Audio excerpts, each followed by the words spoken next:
This is Bill. He's worked hard to build a business, providing quality services and creating good-paying jobs. And he lives in the greatest state in the country. And this is Mary. She's a working mom with 2 kids and a beautiful home in the suburbs. And she also lives in the greatest state in the country. Look how happy they are.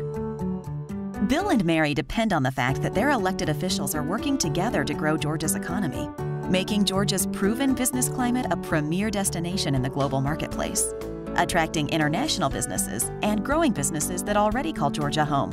And our economy depends on modern transportation infrastructure, from the world's busiest airport to the nation's fastest growing ports to 4,500 miles of railroad and the 10th largest road system in the nation. Together, it has connected our people, our businesses, and our state to the country and the entire world. Now, Georgia is at a crossroads. We have the opportunity to invest in Georgia's future, protect our progress, and create stability that will allow Georgia to continue leading the way in economic progress. But if we neglect transportation infrastructure funding, we will venture down a road of uncertainty, jeopardizing everything we've worked so hard to create. Let's take a closer look. There's currently a $1 billion budget gap for maintenance and modernization of Georgia's roads and bridges.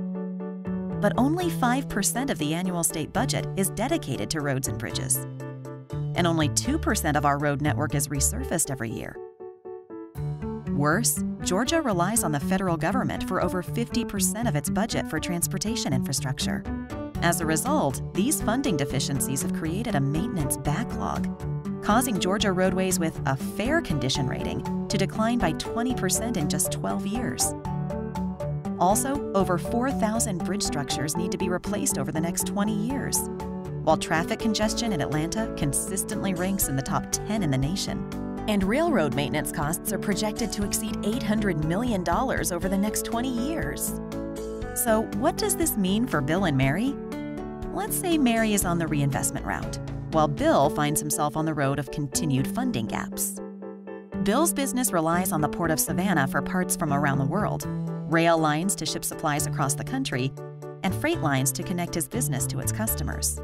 So while Bill is on the path of insufficient funding for transportation, those international parts may get delayed in transit, and those rail lines might not be so dependable, meaning Bill can't connect with his customers, and Bill's customers can't count on him. That's not good for Bill.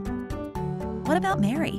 While Mary is on the road of investment in Georgia's transportation infrastructure, she doesn't have to worry about Georgia's farmers and industrial centers being connected to local businesses, keeping necessities affordable and dependable so Mary's kids get everything they need to grow big and strong and make honor roll. And with safe, well-maintained roads and bridges, Mary and her kids can commute to school and work on safe, secure roads and bridges.